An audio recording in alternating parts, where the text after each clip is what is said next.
Muy buenos días, tengan todos ustedes. El día de hoy vamos a tener una charla con la psicóloga Liliana Angelina Rodríguez Artellano, quien hablará sobre equidad de género, una herramienta para prosperar. Antes de dar inicio, quiero decirles que, pues como mencioné, ella es psicóloga, cuenta con una maestría en administración enfocada a recursos humanos y tiene 8 años como capacitadora en diversos temas enfocados al factor humano y está certificada sobre temas en relación al género y la violencia. Entonces, para mí es un gran honor el que haya aceptado poder platicar con ustedes, padres de familia, este día jueves. Y así que les dejo con la psicóloga Liliana, quien nos va a disertar esta pequeña charla. Hola, buenos días. Muchas gracias por la invitación. Primero que nada, la verdad que el que se aperturen espacios para hablar de este tema que nos involucra a todas y todos es muy importante, y que ustedes como profesores y padres de familia se involucren y se preocupen por conocer un poco más es fantástico. Cualquier momento es bueno para conocer acerca de esto y de platicar, porque como bien digo, involucra a cada uno de nosotros.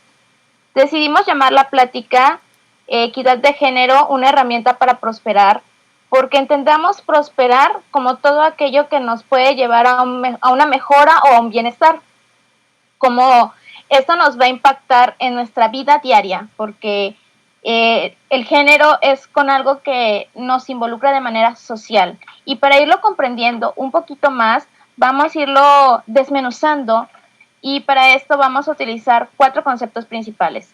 El primero será sexo, género, equidad e igualdad. Y entonces así podamos comprender más de dónde nace o cómo surge toda esta temática, porque ahorita hemos escuchado mucho acerca de movimientos que tenemos ciertas posturas, pero muchas veces, la gran mayoría, no conocemos de dónde vienen, solamente es lo que escuchamos en medios de comunicación y lo que escuchamos de oídas, ¿no? Entonces, el conocer un poquito más siempre es bueno y nos sirve pues para crecer como personas. Entonces, si te parece bien, David, vamos a empezar con estos 4 conceptos, y el primero es sexo. El Adelante. sexo es biológico, es con lo que nacemos. Entonces, estas son características biológicas, cromosómicas, que tenemos desde que nacemos, es decir, nacemos hombre y mujer. No sé si se acuerdan que antes decían, ¿cuál es tu sexo? Femenino y masculino. Y ahora en las credenciales de lector ya vienen hombre o mujer desde hace algún tiempo. No sé si te tocó a ti. No nos tocó esas credenciales, yo creo, o sí. No, ya no nos tocó. No, ya no nos tocó, ¿verdad? Todo es cambiante, pero antes las credenciales eran así. Ahora sabemos que masculino y femenino es algo que tiene que ver con el género. Y entonces, ¿qué es el género? Es una construcción social. Es decir, desde que somos chicas o chicos, nos van diciendo que por haber nacido con características biológicas, órganos sexuales masculinos o femeninos, entonces tenemos que comportarnos de cierta manera. De algo tan sencillo como el color de la ropa, y algo tan elaborado hasta los derechos que en realidad tenemos, porque a veces nos dicen que somos, de acuerdo a la Constitución, tenemos muchos derechos, pero la realidad que vivimos a veces es otra, simplemente determinado por el sexo que nos tocó, nacer hombres o mujeres. Para poner un poquito más en contexto acerca de cuál es esto de género y por qué decimos que es una atribución social, ¿has visto a hombres, David, vestidos de falda en México? Que sea así como normal que un hombre, por ejemplo, se case de falda. Bueno, casi no es muy común verlo. eh, Así es, pero por ejemplo, si estuviéramos en otro país, por ejemplo, Escocia, ¿qué tan normal sería ver que un hombre se casara formalmente de falda? pues es muy común, ¿no? En Escocia ese es el tipo de costumbre que existe. Exactamente, es su traje típico, entonces ellos lo ven bien normal utilizar una falda para algo que es un evento tan importante, o no sé cómo decirlo, tan socialmente aceptado, ¿no? Como es el matrimonio. Pero la vestimenta también está regulada por las condiciones, por nuestros atributos sexuales, ¿no? Entonces a la mujer es la falda y a los hombres son los pantalones. Pero también en las culturas van variando. El cabello largo, por ejemplo, hace mucho tiempo era un símbolo de masculinidad, de fuerza, y como ha ido evolucionando, no sé si sepan que a través de la guerra mundial se decidió ir sobre las guerras, las peleas, las luchas, que los hombres utilizaban el cabello corto para que fuera más difícil aprenderlos o atraparlos en las batallas, ¿no? Entonces, creo que empieza a través de los romanos.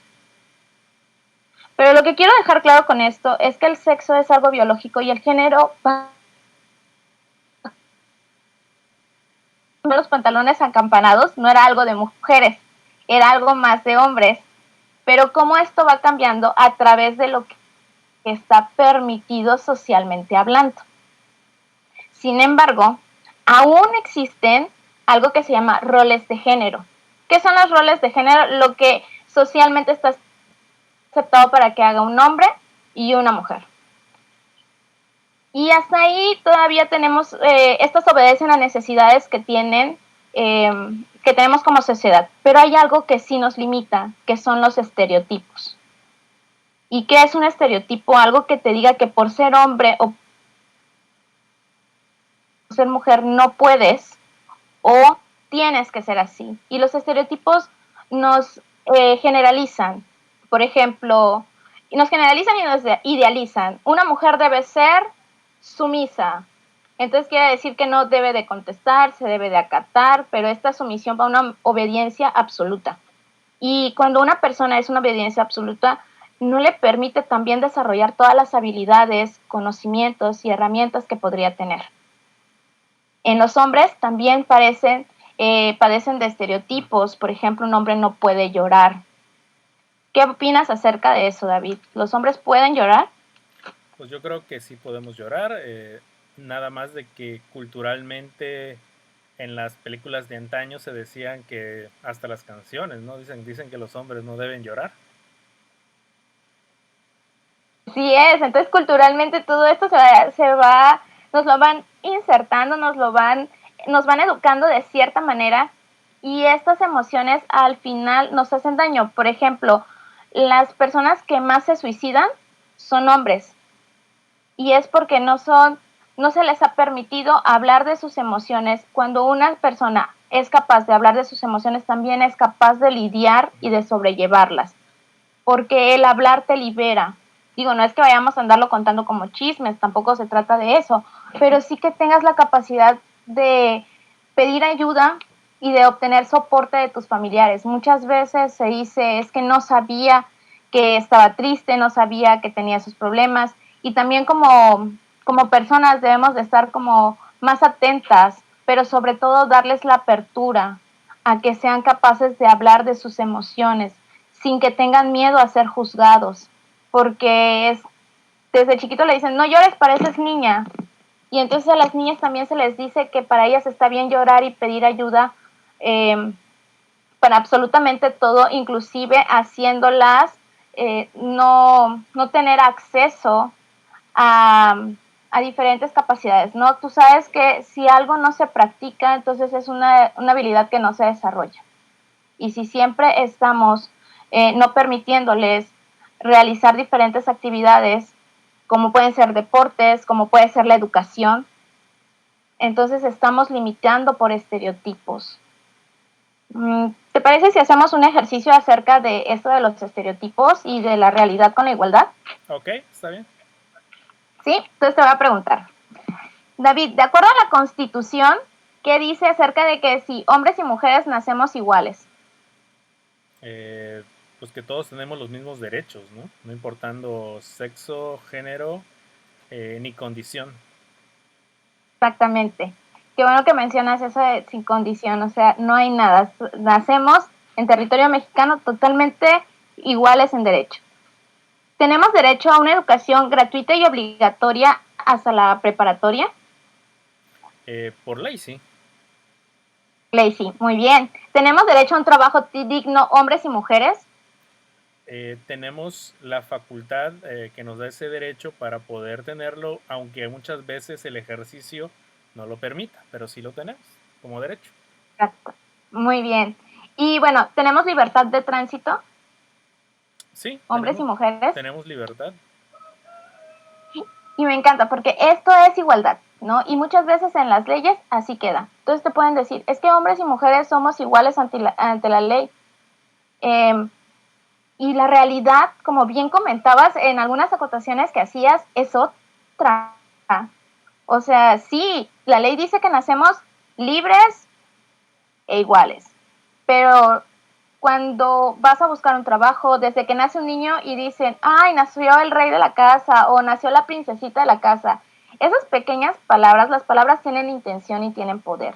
Y entonces empezamos a limitar o a crear ciertas esperanzas o estereotipos acerca de las personas, y eso es lo que hace que a veces ellos no se desarrollen. Derecho a la educación. Sí, tenemos educación hasta la preparatoria, pero realmente las estadísticas nos dicen que la mayoría de las niñas no llegan a cursar la preparatoria y que hay otras condiciones que también no nos permiten llegar, como acciones discriminantes tenemos pobreza, tenemos eh, la condición de género, tenemos también la condición de preferencia sexual, tenemos también el que tengas rasgos indígenas o que tengamos condición indígena, que realmente en México, ¿quién no tiene ese tipo de, o sea, es una minoría los que podrían decir que son 100% españoles, pero realmente aquí somos mestizos, somos por eso mexicanos. Entonces, ¿cuántas limitaciones vamos teniendo en la realidad? Aunque en la Constitución o las leyes nos digan algo como eso, la realidad es otra. Y es ahí donde entra la igualdad de género y la equidad. La igualdad, si la utilizamos como una palabra simple, es simplemente darle a cada quien los mismos derechos. Pero la equidad o igualdad sustantiva es esforzarnos por ver que esos derechos se hagan una realidad. No sé si por ahí han visto una imagen que hay niños de diferentes estaturas y quieren ver un partido a través de una cerca y a todos les dan una caja. Entonces ahí están siendo iguales, están siendo muy parejos, o sea, cada quien le dieron una caja. Pero el niño más chico necesitaba 2 cajas, había uno que no necesitaba caja, y es ahí donde entra esto que conocemos como equidad, darle a cada quien lo que necesita para que tenga acceso a sus derechos, para que tenga la oportunidad de desarrollar todas sus habilidades y talentos. ¿Qué te parece? Ok, está muy bien. ¿Sí? Bien. Entonces, ahora te voy a preguntar otra. ¿Quién es responsable de que esto se realice? ¿Quién es responsable de ayudar a que nuestras niñas y niños tengan acceso a estas posibilidades y oportunidades, a ser equitativos? ¿Quiénes serían las personas responsables? Bueno, dependerá de la institución, ¿no? Porque si hablamos del ámbito educativo, nos toca como profesores, si nos vamos al terreno de la salud, le toca a los médicos, pues, obviamente a los integrantes de ese sector. Eh, en la familia tocaría a los padres, como los que inculcan esta parte. Entonces depende de la institución, ¿no? Exactamente. Eso es bien importante que lo tengamos en cuenta. Todos participamos. En el rol que nos toque en nuestra vida, tenemos la oportunidad de ayudar a que esta equidad se realice. Como bien dijiste, David, aprendemos en todos los lugares, o sea, pertenecemos a diferentes esferas, pertenecemos a una comunidad, a un país regido por leyes, que ahí entrarían las instituciones, recibimos educación, entonces en la escuela los profesores son los encargados de no hacer discriminación o diferencia entre unos niños, entre las niñas, entre personas con discapacidad o no, y ayudarlos a que alcancen sus derechos y realmente los puedan vivir.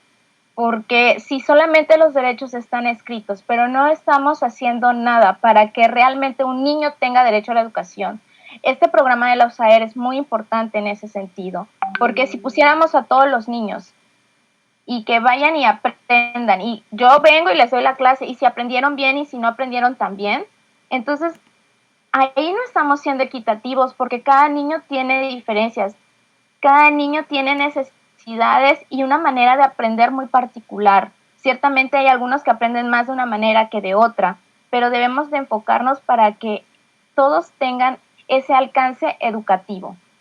Como padres de familia, también en cómo los educamos, qué valores les damos y lo que decimos.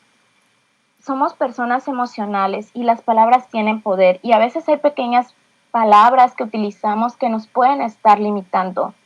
Decirle no llores, decirle no puedes, sean niñas o niños, no debemos de utilizar esas palabras porque realmente nos pueden demostrar que son capaces de muchas cosas.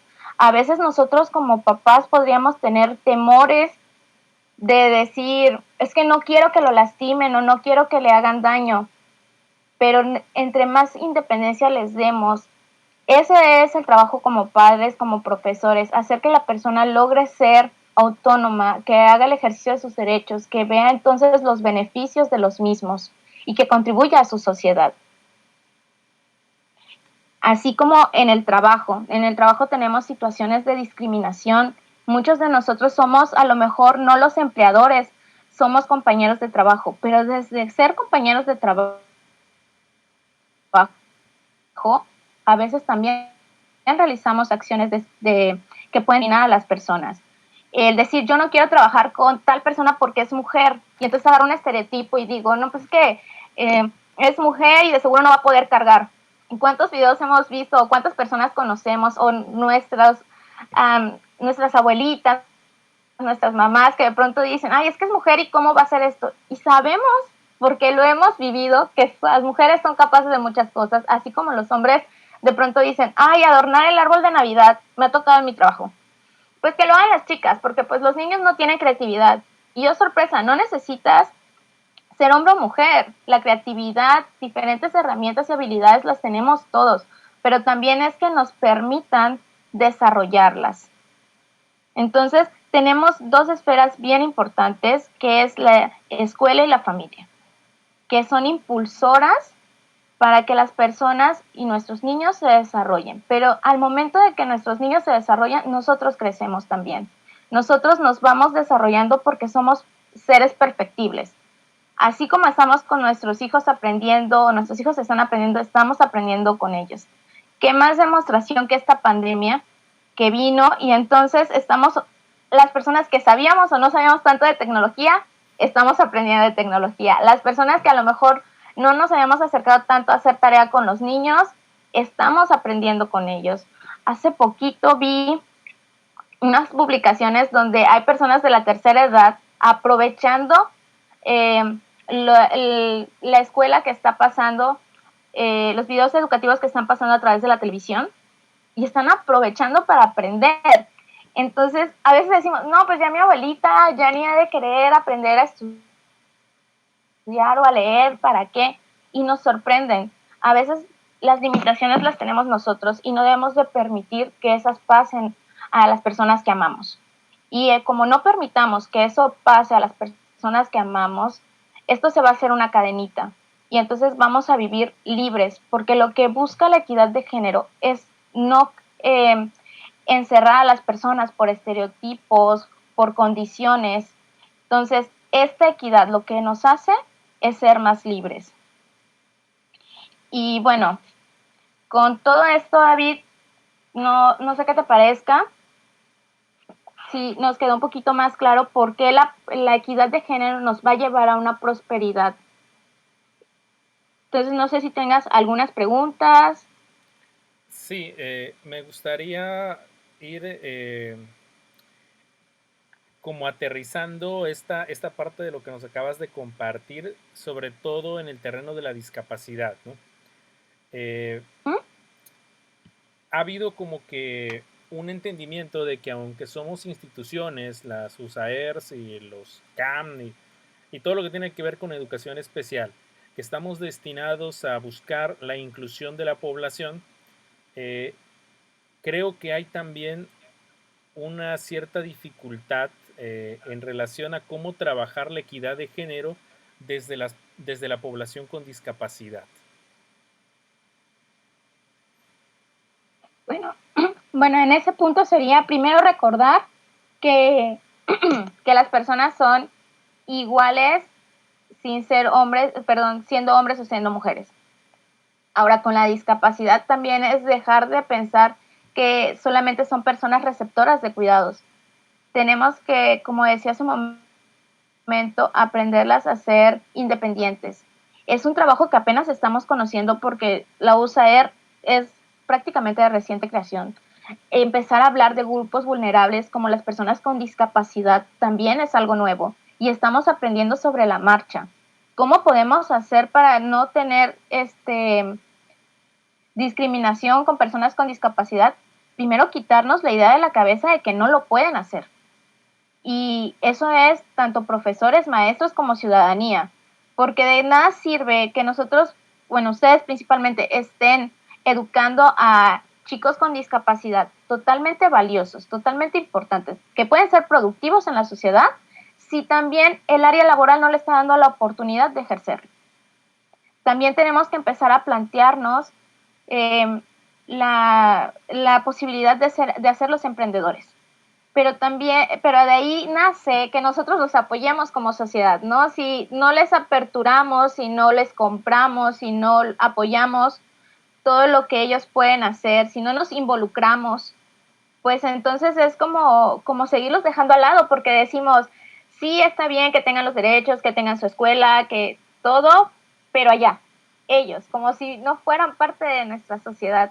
Entonces tenemos que aprender a convivir desde el hecho de tener herramientas más didácticas para ellos, que yo sé que apenas se están creando, que como país todavía estamos en desarrollo de muchas cosas, pero la verdad es que los mexicanos somos muy creativos y sé que ustedes se esfuerzan mucho para que ellos aprendan, pero el aprendizaje no solo es en la escuela, también es en la casa, también es en la comunidad.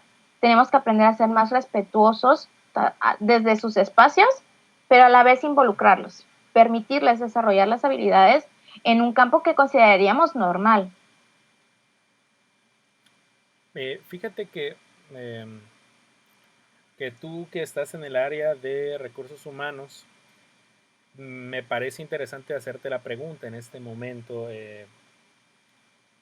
¿Por qué es tan complicado poder contratar a una persona con discapacidad, ya sea que sea hombre o mujer, dentro de una empresa? ¿Qué es lo que está haciendo falta a la hora de la contratación? Bueno, de la preparación que estamos teniendo con esta población. Yo creo que antes de la preparación a la población es compartir el conocimiento en el sentido de que esas cosas que tú estás haciendo, por ejemplo, es involucrar a más personas que a lo mejor no están en el medio de la discapacidad, que no estamos tan empapados del tema, y va haciendo que conozcamos más, que investiguemos más, que nos retas a eso, el ir aperturando, que conozcamos que son personas totalmente aptas, que simplemente tienen otras habilidades. Yo sé que a veces no les gusta que les digan con habilidades especiales, pero las desarrollan. Digo, sí, obviamente hay una discapacidad, pero desarrollan ciertas habilidades. Entonces, como personas de reclutamiento, debemos aprender a tener también apertura, apertura a esto. ¿Y qué les puede funcionar a ustedes que ellos aprendan, que sepan? Yo creo que algo que les puede funcionar muy bien es la presentación. Valores básicos que ahora se están pidiendo, como que sepan de tecnología. Hay veces que ya no es necesario sobre todo con esto, que te presentes a trabajar físico en una oficina, y reconociendo como dentro de sus habilidades, en psicología educativa está pues el perfil vocacional, ¿no? Y entonces irlos desarrollando conforme al perfil vocacional e irle pensando un poquito más. Si esta persona es habilidosa con sus manos, entonces, ¿qué podría hacer profesionalmente hablando? Si esta persona es habilidosa con la tecnología, si esta persona es habilidosa para hablar. Algo que está ayudando mucho a las contrataciones son que ahora muchas empresas queremos ser socialmente responsables. Entonces, al querer ser, y son empresas que a lo mejor les podrían, ahí podrían irse ubicando, ¿no? es que una empresa socialmente responsable pide que haya cierto número de personas con discapacidad, de personas con grupos vulnerables, ¿no? Entonces, esto podría ser una pauta que les pueda funcionar. No sé qué te parezca, no sé si contesté la pregunta.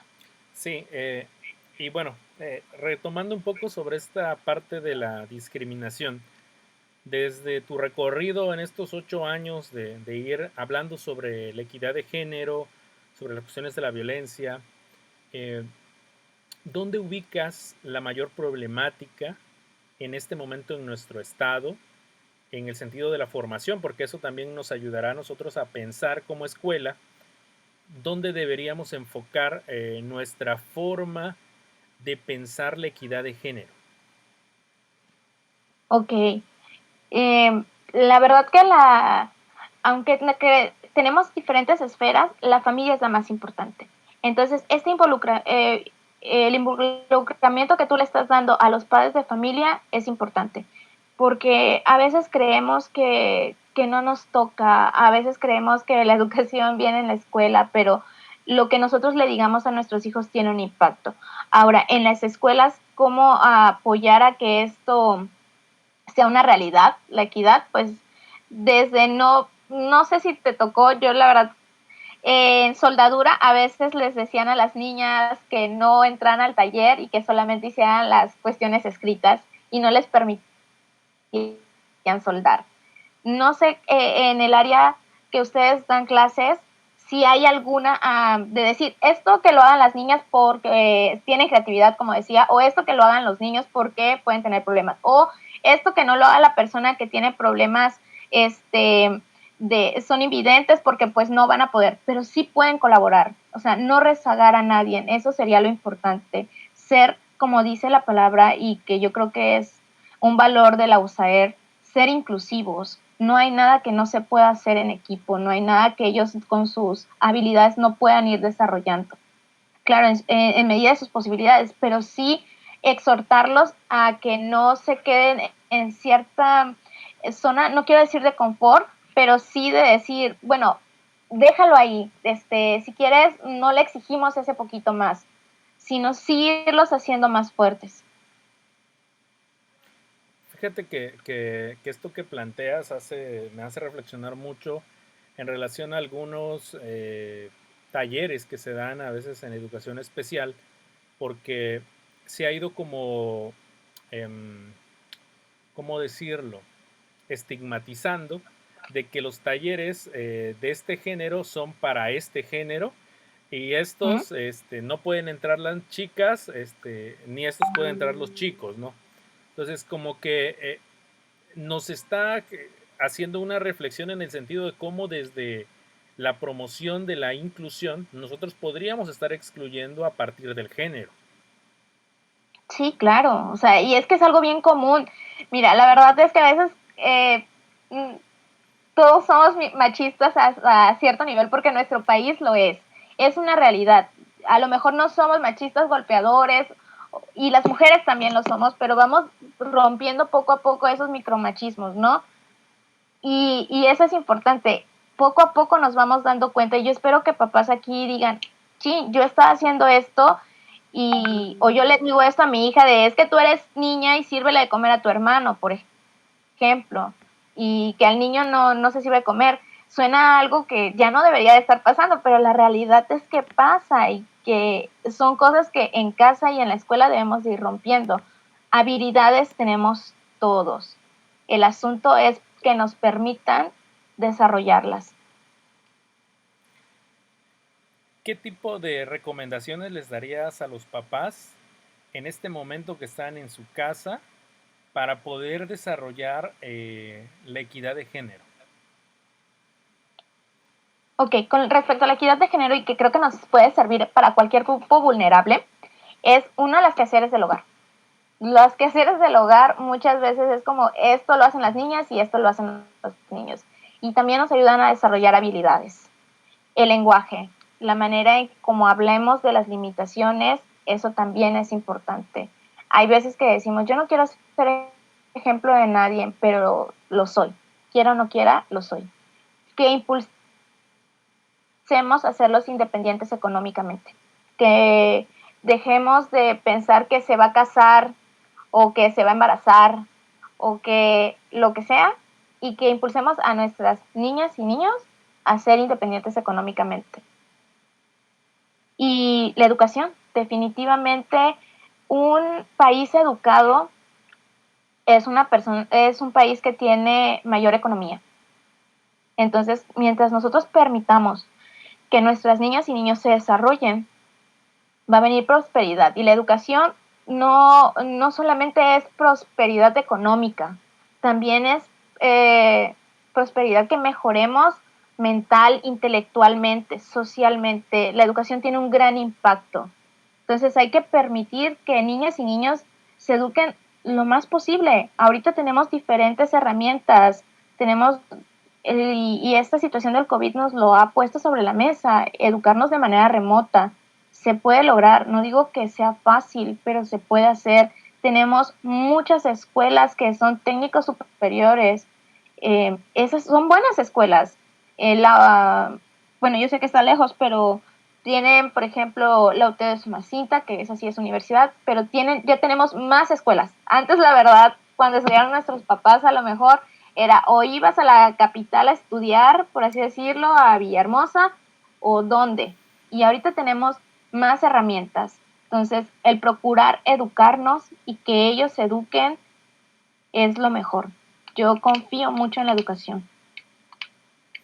Ok, pues bueno, de nuestra parte es agradecerte. No sé si quieras dar alguna conclusión final, un mensaje final a nuestros papás que han seguido esta emisión el día de hoy. Bueno, una recomendación, tenemos una herramienta que se llama Violentómetro y que fue desarrollada por el Politécnico y es muy buena para que nosotros miramos. Entonces, ahí vienen así acciones, porque está padre porque son acciones, son conductas que tú puedes decir, eso sí lo hago, eso no lo hago. Y te va midiendo qué nivel de violencia vives, pero también qué nivel de violencia das. Entonces, yo ahí sí como tip te lo voy a pasar el violentómetro, perdón, para que se los pases a sus papás. Está muy padre y también para que las niñas y niños la puedan ver y decir, Chihuahua, yo digo esta frase, entonces ya estoy causando violencia. Y son cosas bien comunes que muchas veces realizamos y es para que nos caiga el 20. Y bueno, para concluir, no limitar. No limitar por ser hombre o por ser mujer, por tener discapacidad, por tener habilidades. O sea, todo en esta vida es desarrollable y perfectible. Solo permitamos que así se realice y que el ejemplo arrastra. ¿Qué quiero decir con esto? Que nosotros, en cómo lo hagamos, es como nuestra comunidad, nuestros hijos, nuestros compañeros de trabajo lo ven. Entonces, si yo quiero un bienestar, tengo que empezar por mí y por no frenar a nadie más. Creo que ese es un principio de equidad, apoyarnos entre nosotros mismos. Esa sería mi conclusión. Ok, te agradezco muchísimo el que hayas aceptado participar en este espacio que es el segundo episodio de esto de Charlando con Padres de Familia. Me parece que es un tema bastante interesante y de bastante necesidad para repensar cómo vivimos la equidad desde las condiciones actuales que tenemos y sobre todo para el futuro, porque pues, obviamente una cultura de equidad nos permitirá tener un mejor país. Entonces, muchísimas gracias. La USAR número 48 agradece que hayas participado este día y te invitamos posteriormente a otra charla más en algún otro momento. Muchísimas gracias, Lili. Muchas gracias a ustedes, la verdad que estaba muy entusiasmada de poder compartir. Muchas gracias. Bueno, nos vemos. Muchísimas gracias a todos los que nos siguieron el día de hoy en Facebook y YouTube. Muchas gracias.